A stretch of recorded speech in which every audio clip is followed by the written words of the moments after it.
Swaraj news కి స్వాగతం. Bulletin ముందుగా హెడ్లైన్స్.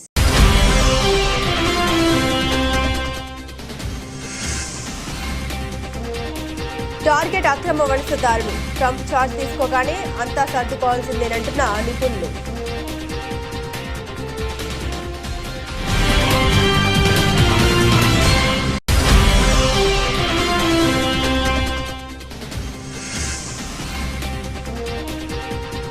బీజేపీ అగ్రనేత ఎల్కే అద్వానీకి అస్వస్థత, ఆసుపత్రికి తరలింపు.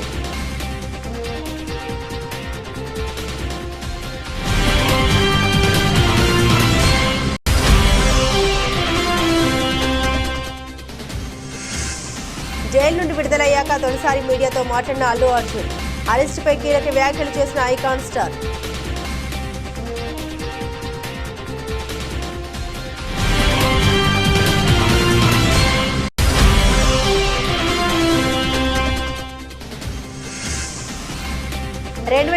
లోని ఏపీలో ఎన్నికలు. జమిలి ఎన్నికలపై ఆసక్తికర వ్యాఖ్యలు చేసిన సీఎం చంద్రబాబు.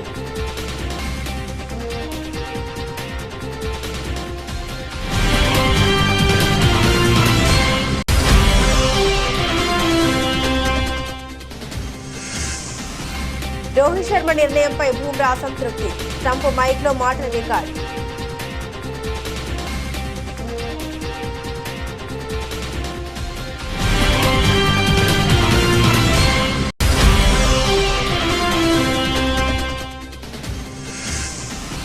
అల్లు అర్జున్ చూసి ఎమోషనల్ అయిన చిరంజీవి భార్య. వైరల్ అవుతున్న వీడియో.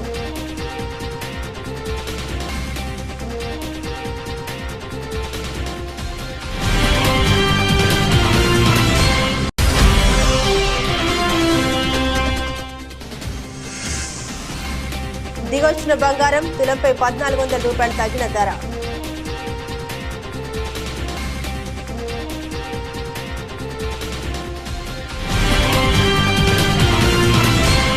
నేషన్ ఫస్ట్, ఆ తర్వాత ఏదైనా, ఇదే లైన్ ఫాలో అవుతున్నారు డొనాల్డ్ ట్రంప్. అగ్రరాజ్య అధ్యక్షుడిగా ఛార్జ్ తీసుకోకముందే రోజుకో బాంబు పేలుస్తూ గుండెలు గుబేల్మణేలా చేస్తున్నారు. ఎన్నికల్లో మాట ఇచ్చినట్లుగా అక్రమ వలసదారుల కదేంటో తేల్చుడేనని వార్నింగ్లు ఇస్తున్నారు. పౌరసత్వ హక్కుపై కూడా సంచలన స్టేట్మెంట్ ఇచ్చారు ట్రంప్.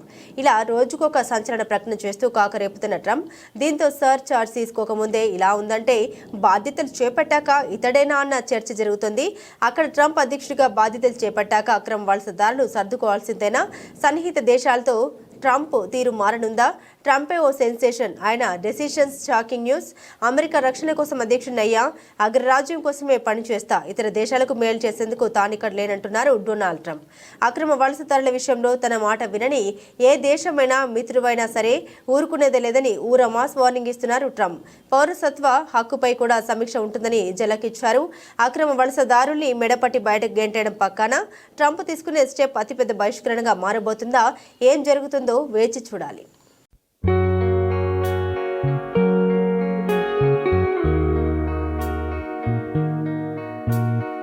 బీజేపీ కురువృద్ధుడు మాజీ ఉప ప్రధాని ఎల్కే అద్వానీ అస్వస్థతకు గురయ్యారు. కుటుంబ సభ్యులు ఆయన్ను శనివారం ఉదయం చికిత్స నిమిత్తం ఢిల్లీలోని అపోలో ఆసుపత్రిలో చేర్పించారు. అయితే ప్రస్తుతం ఆయన ఆరోగ్య పరిస్థితి నిలకడగానే ఉన్నట్టు సమాచారం. అయితే 2 వారాలుగా అద్వానీ ఆరోగ్యం విషమించినట్టు తెలుస్తోంది. ఈ ఏడాది జూలై నెలలో అద్వానీ అపోలో ఆసుపత్రిలో చేరిన విషయం తెలిసిందే. ఆ తర్వాత ఆరోగ్యం మెరుగుపడడంతో ఆయన్ను డిశ్చార్జ్ చేశారు. దానికి నెల రోజుల ముందు జూన్ 26న రాత్రి 10:30 ఢిల్లీ ఎయిమ్స్ న్యూరాలజీ విభాగంలో అద్వానీ చికిత్స నిమిత్తం చేరారు. ఆ మరుసటి రోజు డిశ్చార్జ్ అయ్యారు. ఇదిలా ఉంటే ఈ ఏడాది మార్చి 30న రాష్ట్రపతి ద్రౌపది ముర్ము ఎల్కే అద్వానీ నివాసానికి వెళ్లి ఆయన భారతరత్న పురస్కారాన్ని అందించారు. లాల్ కృష్ణ అద్వానీ 1927 నవంబర్ 8న కరాచీలో, ఇది ప్రస్తుతం పాకిస్తాన్లో ఉంది, జన్మించారు. గత నెల 8వ తేదీన అద్వానీ 98వ పుట్టినరోజు జరుపుకున్నారు.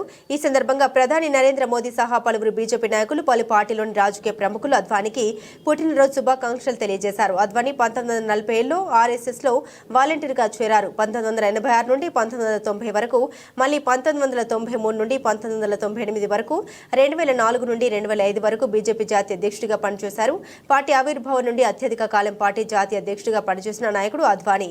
1999 నుండి 2005 వరకు అటల్ బిహారీ వాజ్పేయి ప్రభుత్వంలో అద్వానీ కేంద్ర హోంమంత్రిగా, ఉప ముఖ్యమంత్రిగా పనిచేశారు. 2009 లోక్సభ ఎన్నికల్లో బీజేపీ ఆయన్ను ప్రధాన మంత్రిగా ప్రకటించింది. కానీ ఆ ఎన్నికల్లో బీజేపీ అధికారంలోకి రాలేదు.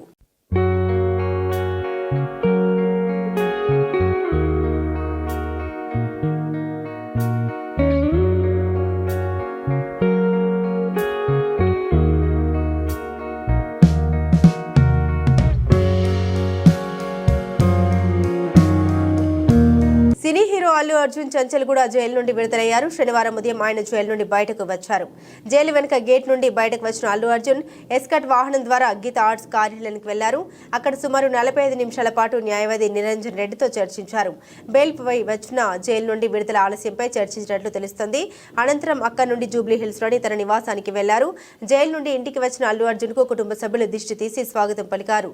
సతీమణి స్నేహారెడ్డి ఆయన పిల్లలు అల్లు అర్జున్ హత్తుకొని కన్నీరు పెట్టుకున్నారు. కుటుంబ సభ్యులు భావోద్వేగానికి గురయ్యారు. కుటుంబ సభ్యులతో మాట్లాడిన అనంతరం అల్లు అర్జున్ మీడియాతో మాట్లాడారు. అల్లు అర్జున్ మీడియాతో మాట్లాడుతూ నేను బాగానే ఉన్నాను. అభిమానులు ఆందోళన చెందవద్దు. నాకు అండగా నిలిచిన వారందరికీ ప్రత్యేక ధన్యవాదాలు. నేను చట్టాన్ని గౌరవిస్తా, చట్టానికి కట్టుబడి ఉంటా. బాధిత కుటుంబానికి జరిగిన నష్టం పూడ్చలేనిది. ఆ కుటుంబానికి మరోసారి సానుభూతి తెలుపుతున్నా. వారికి అండగా ఉంటాను. నేను సినిమా చూసేందుకు వెళ్లినప్పుడు అనుకోకుండా ఘటన జరిగింది. అది ఉద్దేశపూర్వకంగా జరిగింది కాదు. 20 ఏళ్లుగా థియేటర్కి వెళ్లి సినిమా చూస్తున్నా. నా సినిమాలే కాదు మావయ్య సినిమాలు చూసా. గతంలో ఎప్పుడు ఇలాంటి ఘటన జరగలేదు. తొక్కిసలాట ఘటన దురదృష్టకరమని అల్లు అర్జున్ అన్నారు. Thank you everybody. Andarki namaskaram. Namaste. I like to first thank everybody from all over the country for all your love and support. Thank you each and everybody from all the industries, all the states and all the Indians across the world. Thank you so much for your love and support. I'm very humbled. And I like to thank all my fans for their immense love and support. Thank you. I'm safe. Nenu baane unnanu. Nothing to worry. I'm doing well. Thank you very much. And I also like to tell that I'm a law-abiding citizen. I respect the law, and I will cooperate with them, and I'll do the needful.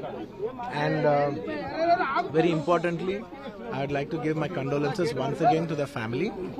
It is very unfortunate that we went to watch a film and there was an accident, that is totally unintentional.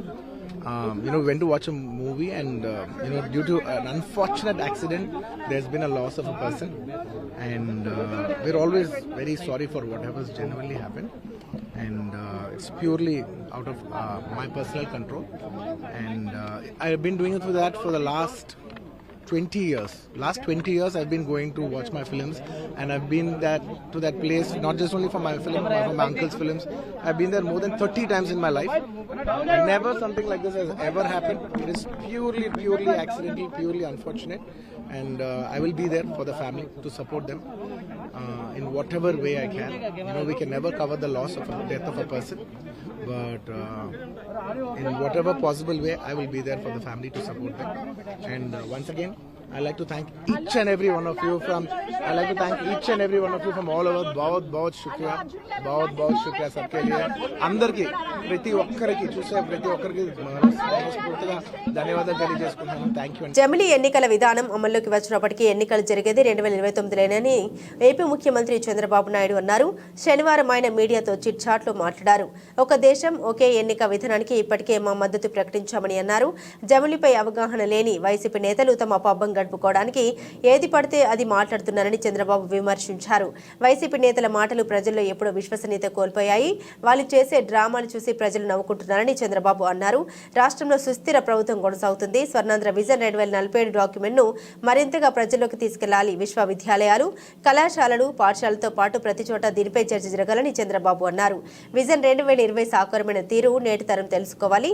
1996 నాటి ఆంధ్రప్రదేశ్ పరిస్థితులు, 2020 నాటి పరిస్థితులు బేరీజు వేస్తే విప్లవాత్మక మార్పులు అందరి కళ్ళకు కనిపిస్తున్నాయి. 2047లోనూ అదే పునరావృతం అవుతుంది. స్వర్ణాంధ్ర విజన్ 2040 డాక్యుమెంట్ ఒక రోజు పెట్టి వదిలేసే కార్యక్రమం కాదు. భవిష్యత్ తరాల బాగు కోసం చేసే ఈ ప్రయత్నంలో అందరి భాగస్వామ్యం కావాలని చంద్రబాబు పిలుపునిచ్చారు. రేపటి తరం భవిష్యత్తు కోసమే ఈ విజన్ 2047 అని చంద్రబాబు స్పష్టం చేశారు. సాగునీటి సంఘాలు, సహకారేతర ఎన్నికల ప్రక్రియ షెడ్యూల్ ప్రకారం పూర్తి చేస్తామన్నారు. ఈసారి పెట్టే కలెక్టర్ల కాన్ఫరెన్స్ లో ఎన్నో మార్పులు తీసుకొస్తామన్నారు. సుదీర్ఘ సమీక్షలకు తావివ్వకుండా ప్రశ్నలు సమాధానాల రూపంలో దీన్ని నిర్వహిస్తాం. ముందుగానే కలెక్టర్లు, ఎస్పీలకు చర్చించాల్సిన అంశాలపై ఎజెండా పంపి వాటిపై సమాధానాలు కోరుతామని చంద్రబాబు తెలిపారు. అస్వస్థతతో ఆసుపత్రిలో చేరిన బీజేపీ నేత మాజీ ఉప ప్రధాని అద్వానీ త్వరగా కోలుకోవాలని ఆకాంక్షిస్తున్నామని చంద్రబాబు నాయుడు అన్నారు. అద్వానీతో నాకు దశాబ్ద కాలం నుండి అనుబంధం ఉంది. ఆనాడు ఆంధ్రప్రదేశ్ అభివృద్ధిలో అద్వానీ సహకారం మరువలేనిదని చంద్రబాబు పేర్కొన్నారు.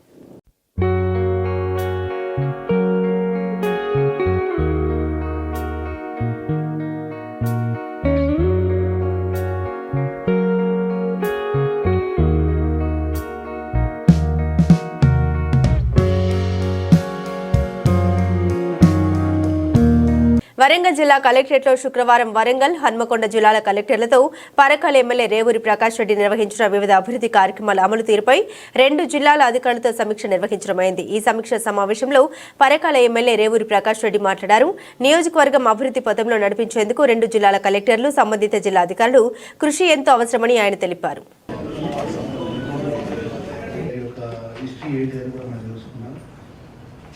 సో ఓవరాల్గా సార్ మళ్ళీ కన్క్లూజన్లో మనం ఒక అభిప్రాయం రావాలి సార్ మేము కలిసి. ఇప్పుడు నేను నా యొక్క పర్సనల్ ఒపీనియన్ చెప్పేది కన్నా అమృగూరులో చూసినప్పుడు ఏంటి అంటే వాళ్ళు ఇచ్చే సర్వీసెస్ కూడా బాగున్నాయి.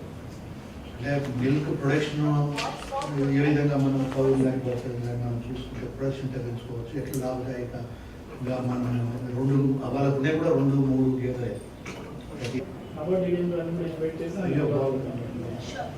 So we'll form one committee. Additional DRDO will be the nodal officer for this. Then we committee పెట్టుకున్నాం. Similarly for the dairy development కూడా committee అనేది NABARD వాళ్ళను involve చేసుకుని committee form చేయాలి. And key steps మనం next 1 month లో ఏమేమి targets అనేది పెట్టుకుంటాం అవి కూడా మెన్షన్ చేయాలి. క్రిస్మస్ వేడుకలను పకడ్బందీగా నిర్వహించాలి. ప్రభుత్వం ప్రతిష్టాత్మకంగా నిర్వహిస్తున్నటువంటి 2024 క్రిస్మస్ వేడుకలు ఘనంగా నిర్వహించాలని శుక్రవారం హన్మకొండ జిల్లాలోని సమీకృత కలెక్టర్ కార్యాలయంలోని కాన్ఫరెన్స్ హాల్లో జిల్లా మైనార్టీ సంక్షేమ శాఖ ఆధ్వర్యంలో నిర్వహించినటువంటి సమీక్షా సమావేశంలో జిల్లా అదనపు కలెక్టర్ వెంకటరెడ్డి, వరంగల్ పశ్చిమ నియోజకవర్గ శాసనసభ్యులు నాయని రాజేందర్ రెడ్డి పాల్గొన్నారు. ఈ సందర్భంగా క్రిస్మస్ వేడుకల ఏర్పాట్లపై క్రైస్తవ పాస్టర్లు, తహసీల్దార్లు, సంబంధిత అధికారులతో సమన్వయ సమావేశాన్ని నిర్వహించారు. ఈ సందర్భంగా ఎమ్మెల్యే నాయని రాజేందర్ రెడ్డి మాట్లాడారు. క్రిస్మస్ వేడుకల కోసం తగిన ఏర్పాట్లను ప్రణాళికబద్ధంగా రూపొందించుకోవాలన్నారు. క్రిస్మస్ పండుగను ఎలాంటి పొరపాట్లకు తావు లేకుండా శాంతియుతంగా జరుపుకోవాలని, పండుగను ప్రశాంత వాతావరణంలో నిర్వహించాలని పేర్కొన్నారు. ప్రభుత్వ మార్గదర్శకాల్ని పకడ్బందీగా అనుసరించాలని సూచించారు. అనంతరం పాస్టర్స్, మత ప్రబోధకులతో కలిసి కేక్ కట్ చేసి క్రిస్మస్ శుభాకాంక్షలు తెలియజేశారు. పండుగ అనేది ఒక గొప్ప పండుగ. కేవలము ఒక ప్రాంతానికో, ఒక ప్రజకో, ఒక తెగకో సంబంధించింది కాదు. ప్రపంచంలో ఉన్న 800 కోట్ల ప్రజలకు సంబంధించిన పండుగ. డాక్టర్ రెవరెండ్ ఐజాక్ గారికి వందనాలు తెలియజేస్తున్నాను. నియోజకవర్గ స్థాయిలో క్రిస్మస్ సెలబ్రేషన్కు నియోజకవర్గానికి 2 లక్షల రూపాయలు ఇచ్చి విందు ఏర్పాటు చేయడానికి చేసే కార్యక్రమానికి మీ అందరికి సమావేశానికి ఇంతమందికి చెప్పినట్టు మనం 2 నియోజకవర్గాలు సార్, 2 నియోజకవర్గాలకు 2 ఆర్టీఓస్ను స్పెషల్ ఆఫీసర్లు చేసినాం. ఒక్కొక్క వీళ్ళు COCS Christian celebration organization committees వీళ్ళందరూ కలిసి నియోజకవర్గ స్థాయిలో ఒక కమిటీ వేసుకొని కమిటీ ఏర్పాటు చేసి వాళ్ళ అకౌంట్ నెంబర్ ఇస్తే వాళ్ళ అకౌంట్లో ఒక 2 లక్షల రూపాయలు డైరెక్ట్ క్రెడిట్ అవుతాయి సార్. దాని తర్వాత వాళ్ళు ఏ విధంగా చేసుకుంటారు అనేది దీనికి సంబంధించిన అరేంజ్మెంట్స్ అన్నీ కూడా ఇంక్లూడింగ్ లంచ్ మెనూ కూడా ఇవ్వడం జరిగింది. ఆ మెనూ ప్రకారం మీరు లంచ్ చేసుకోవడానికి ఇతర అరేంజ్మెంట్స్కి అన్నీ కూడా 2 లక్షల రూపాయలే ఇవ్వడం జరుగుతుంది. దానికి సంబంధించిన యూటిలైజేషన్ సర్టిఫికేట్ మీరు ఇవ్వాల్సి ఉంటుంది. దానికి ఎక్విటెన్స్ కూడా వచ్చిన వాళ్ళతో సిగ్నేచర్ పెట్టించుకొని అవి కూడా సమర్పించాల్సి ఉంటుంది. మన తెలంగాణ రాష్ట్ర ప్రభుత్వం అధికారికంగా క్రిస్మస్ పండుగ నిర్వహించడానికి ఆదేశాలు జారీ చేయడం జరిగింది. అక్కడ మనం డివిజన్లలో ఒక కమిటీ ఫామ్ చేస్తాము. ఆ కమిటీలో ప్రెసిడెంట్, సెక్రటరీ, ట్రెజరర్స్ కానీ మనం ఎన్నుకొని యాజ్ పర్ లాస్ట్ ఎట్లయితే మనం నిర్వహించడమో అట్లనే ఈసారి కూడా మనం ఆ కమిటీ ఫామ్ చేసి ఆ కమిటీ డైరెక్ట్ అకౌంట్లో ఏదైతే ప్రభుత్వం ఇచ్చిన 2 లక్షల రూపాయలు డైరెక్ట్ ట్రాన్స్ఫర్ చేస్తాం. మండలాల కమిటీలు కూడా తహసీల్దార్లతో దగ్గర మీటింగ్ అయ్యి మాకు వివరాలు చెప్తే మేము ఆ అకౌంట్లకు అనుగుణంగా మేము డబ్బులు కూడా షేర్ చేసి డైరెక్ట్గా క్రెడిట్ చేయడం జరుగుతుంది. క్రిస్మస్ వేడుకల కోసం నిర్మల్ జిల్లా బాసర IIIT విద్యార్థులు సమస్యలు వచ్చినప్పుడు ఆత్మహత్యలు చేసుకోకుండా ఆత్మస్థైర్యంతో ముందుకెళ్లాలని రాష్ట్ర మంత్రి సీతక్క అన్నారు. శుక్రవారం బాసర IIITని సందర్శించి కాన్ఫరెన్స్ హాల్లో విద్యార్థులతో ముఖాముఖి అయ్యారు.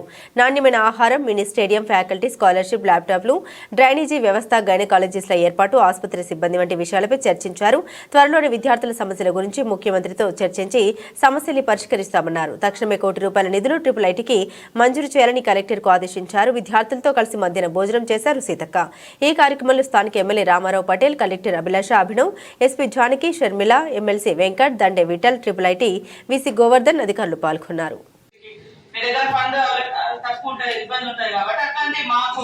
దృష్టి తీసుకెళ్తే ఎందులో ఒక దాంట్లో ప్రొవైడ్ చేసి మేము అవి క్లియర్ అడ్జస్ట్ చేసి ఇస్తా ఉంటాం ఇబ్బంది ఉండకుండా. VC sir is very much proud అయినా నేనే అడగాలి సార్ తినండి సార్ తిని ఎత్తి జాగ్రత్త సార్ అని నేనే సార్ ఎట్లా అంటే ఒకసారి వచ్చినట్టు ఎవ్రీ స్టూడెంట్ ఇంటరాక్ట్ దాంట్లో నిలబడి సార్ ఇది ఫాలో అవుతాయని ఇంటరాక్ట్ అవుతుంటారు. కొన్ని విషయాలు నేనే గుర్తు చేయాల్సి వస్తుంది సార్ మీరు డిన్నర్ చేసినా చేయండి సార్ ఎత్తి జాగ్రత్త అని చెప్పాల్సి వస్తుంది సార్. సో అంటే రివర్స్ అయిపోయాడు ఇంతమంది పిల్లలు అంటే చాలా అదృష్టం సార్. ఇంతమందితో ఉండడం పెట్టిస్తాం ర్యాంక్స్ ఇస్తాం అని చెప్పి హైజీనిక్ ఫోటో పెట్టినప్పుడు మేము 140,000 ఎట్లా పే చేయాలనేది మా తోట తప్పకుండా దాన్ని అంతా సరిదిద్దుదాం. మాకు కూడా కొంచెం దూరం కాకుండా సబ్మిషన్ నేను వాళ్ళు చాలా రకాలుగా ప్రాబ్లమ్స్ చెప్పారు. యాక్చువల్లీ నిజంగా వాళ్ళది ఇది పాత యూనివర్సిటీ ఇన్ఫ్రాస్ట్రక్చర్ కూడా పాత మనం 2024 లో ఉన్నాము కాబట్టి ఇది అప్డేషన్ కావాలి. వాళ్ళు ఇంటర్ 8 లో స్టార్ట్ అవుతుందా. సో అవన్నీ పాత ఇన్ఫ్రాస్ట్రక్చర్ ఉంది. అప్పుడు ఇంటేక్ కూడా తక్కువ, ఇప్పుడు ఇంటేక్ ఓవర్ ఇంటేక్ ఉంది వాళ్ళు. సో ఈ కెపాసిటీ ఈ స్ట్రెంత్ వాటి ఇన్ఫ్రాస్ట్రక్చర్ లేవు కాబట్టి ఇది రకరకాలుగా ఇష్యూస్ వాళ్ళ పిల్లవాళ్ళు చాలా ధైర్యంగా కాన్ఫిడెంట్ గా చెప్పారు. అవన్నీ ఆల్రెడీ మేడం దృష్టిలో కూడా ఉంది. మన దీని మీద డిసిజన్ కూడా తీసుకుంటాం. అండ్ మ్యామ్ ఇంకొకటి ఓన్లీ నెగటివ్ కాదు, ఇక్కడ పాజిటివ్ కూడా చాలా స్టోరీస్ ఉంది. వాళ్ళు చాలా అంటే ఇండియా లెవెల్లో వాళ్ళు చాలా కాంపిటీషన్స్ లో పోతున్నారు మ్యామ్. వాళ్ళు యాక్చువల్లీ ర్యాంకింగ్ లో చూస్తేనే కూడా వాళ్ళ ర్యాంకింగ్ కూడా మంచిగా ఉంది. వాళ్ళు bright students ma'am actually. So ఏదో వాళ్ళు సమస్య చెప్పారు, అది ఎవరైనా మనం డిస్కషన్ చేద్దామా. అండ్ ఫర్దర్ గా మీకు రిక్వెస్ట్ మీరు మీ సలహా సూచన అడ్వైజ్ ఇచ్చేసేది. జయశంకర్ భూపాలపల్లి జిల్లా రేగొండ మండలంలోని బాగిర్తిపేట క్రాస్ వద్ద నిర్మించిన హెలీప్యాడ్ నిర్మాణ పనుల్ని పరిశీలించారు భూపాలపల్లి శాసనసభ్యులు గండ్ర సత్యనారాయణరావు. రేపు 14వ తేదీన భూపాలపల్లి నియోజకవర్గంలో మంత్రులు దుద్దిల శ్రీధర్ బాబు, దామోదర్ రాజనరసింహ పర్యటన నేపథ్యంలో మంత్రుల కోసం నిర్మించిన హెలీప్యాడ్ పనుల్ని ఎమ్మెల్యే పరిశీలించారు. ఈ సందర్భంగా సంబంధిత అధికారులకు పలు సూచన సలహాలు చేసి నిర్మాణ పనులు పూర్తయిన సందర్భంగా స్థానిక నాయకులతో కలిసి పరిశీలించారు. బాగిర్తిపేట నుంచి కొడవటంచెకు 50 కోట్ల రూపాయలతో డబుల్ రోడ్డు నిర్మాణం కొరకు శంకుస్థాపనకు గౌరవనీయులు దుద్దిల్ల శ్రీధర్ బాబు ఐటీ ఇండస్ట్రియల్ శాఖ మంత్రులు, అదేవిధంగా వైద్య ఆరోగ్య శాఖ మంత్రులు దామోదర రాజనరసింహ గారు ఉదయము 11 గంటలకు బేగంపేటలో స్టార్ట్ అయ్యి ఇక్కడ బాగిర్తిపేట స్టేజ్కి 11:45 11:30 అంటే 11:50కి శంకుస్థాపన బాగిర్తిపేట స్టేజ్ మీద చేయడం జరుగుతుంది. అక్కడి నుండి భూపాలపల్లికి బై రోడ్ ఆయుష్ బిల్డింగ్ ప్రారంభోత్సవం తర్వాత 130 కోట్లతో మెడికల్ కాలేజ్ హాస్టల్ ఫెసిలిటీ భవనాలు ఫౌండేషన్, అక్కడి నుంచి 10 కోట్ల రూపాయలతో 4th ఫ్లోరు ప్రభుత్వ హాస్పిటల్లో శంకుస్థాపన చేసి ఆడ హాస్పిటల్ రివ్యూ చేసి అక్కడ నుండి అంబేద్కర్ నుంచి 2 ఇంక్లైన్ వరకు ఏదైతే డ్రైనేజ్ కానీ రోడ్ కానీ 4 కోట్లతో శంకుస్థాపన చేసి అక్కడ ముగుళ్ళపల్లి మండలానికి అంబులెన్స్ లేదు, ఆ అంబులెన్స్ కొత్తది కూడా మంత్రి గారు ఇవ్వడం జరిగింది ప్రభుత్వ పరంగా. దాన్ని ప్రారంభించి పబ్లిక్ మీటింగ్ చేసుకొని బోర్డర్ గవాస్కర్ ట్రోఫీలో భాగంగా భారత ఆస్ట్రేలియా జట్ల మధ్య బ్రిస్బేన్ వేదికగా 3వ టెస్టు మ్యాచ్ ప్రారంభమైంది. టాస్ గెలిచిన కెప్టెన్ రోహిత్ శర్మ మరో ఆలోచన లేకుండా బౌలింగ్ ఎంచుకున్నాడు. దీంతో ఆస్ట్రేలియా మొదట బ్యాటింగ్కు దిగింది. ప్లేయర్ల మెరుపులు చూద్దామనుకుంటే వరుణుడు ఆటంకం కలిగిస్తున్నాడు. వర్షం కారణంగా మ్యాచ్ ఆగిపోయింది. వరుణుడు ఆటంకం కలిగించే సమయానికి 13.2 ఓవర్ల అంటే సాధ్యమైంది. ఆస్ట్రేలియా తొలి ఇన్నింగ్స్లో వికెట్ నష్టపోకుండా 28 పరుగులు చేసింది. నాథన్ మెక్స్విని, ఉస్మాన్ కావజాలు క్రీజ్లో ఉన్నారు. కాగా పిచ్ పేసర్లకు అనుకూలిస్తుందన్న అంచనాల నేపథ్యంలో కెప్టెన్ రోహిత్ శర్మ టాస్ గెలిచి ఫీల్డింగ్ ఎంచుకున్నారు. అయితే పిచ్ నుండి బౌలర్లకు ఆశించినంత సహకారం లభించలేదు. బందీ స్వింగ్ అవుతుందని భావించినప్పటికీ అలా జరగడం లేదు. దీంతో బుమ్రా కాస్త అసహనానికి లోనయ్యాడు.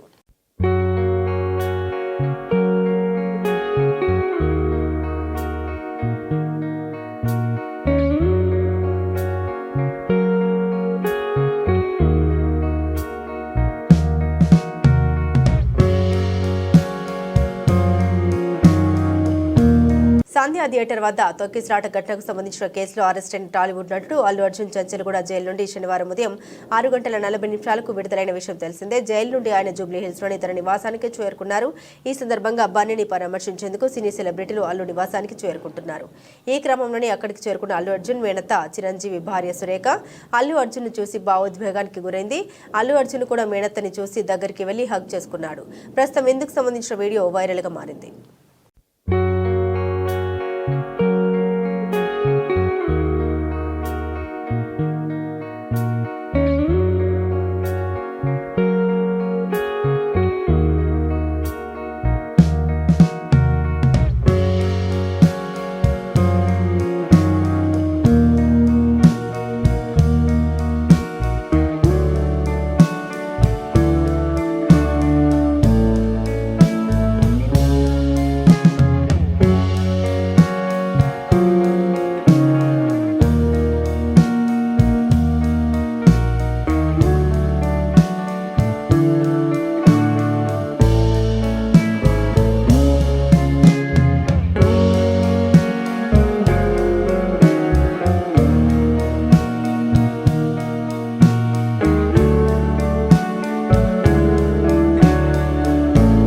బంగారం ధరలు భారీగా తగ్గాయి. ఆభరణాల వర్తకులు స్టాకిస్టులు అమ్మకాలకు మొగ్గు చూపడంతో పుత్తడి ధర మళ్లీ 80,000 దిగువకు పడిపోయింది.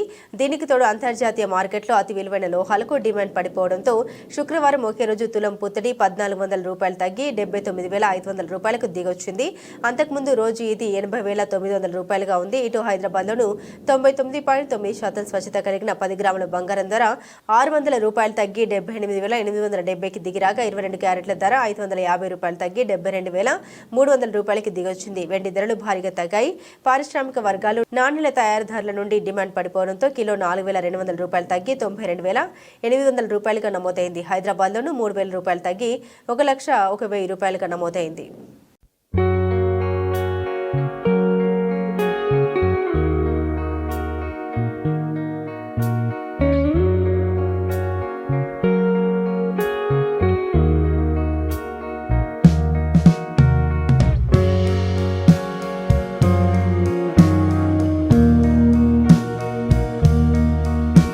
బులెటిన్ ముగించే ముందు హెడ్లైన్స్ మరోసారి.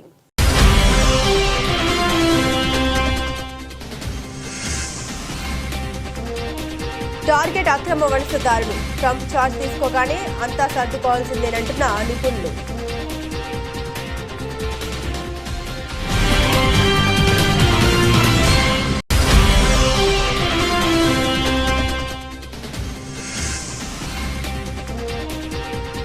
బీజేపీ అగ్రనేత ఎల్కే అద్వానీకి అస్వస్థత. ఆసుపత్రికి తరలింపు.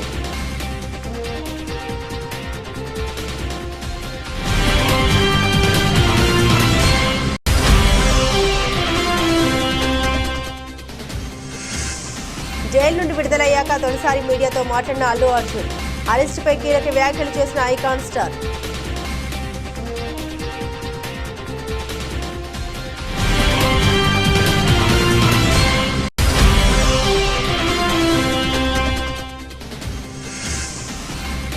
రెండు 2029లోని ఏపీలో ఎన్నికలు. జమిలి ఎన్నికలపై ఆసక్తికర వ్యాఖ్యలు చేసిన సీఎం చంద్రబాబు.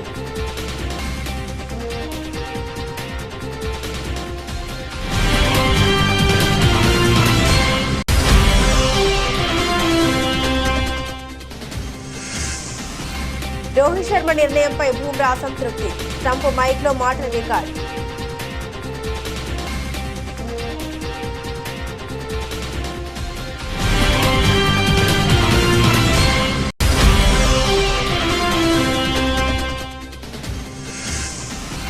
అల్లు అర్జున్ చూసి ఎమోషనల్ అయిన చిరంజీవి భార్య. వైరల్ అవుతున్న వీడియో.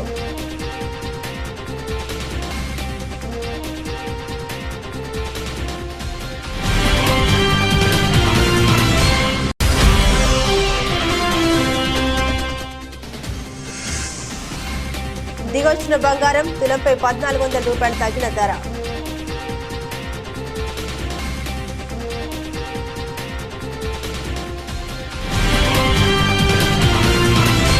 ఇవి బులెటిన్లోని విశేషాలు. తిరిగి మరో బులెటిన్తో మళ్ళీ కలుసుకుందాం. అంతవరకు సెలవు. నమస్కారం.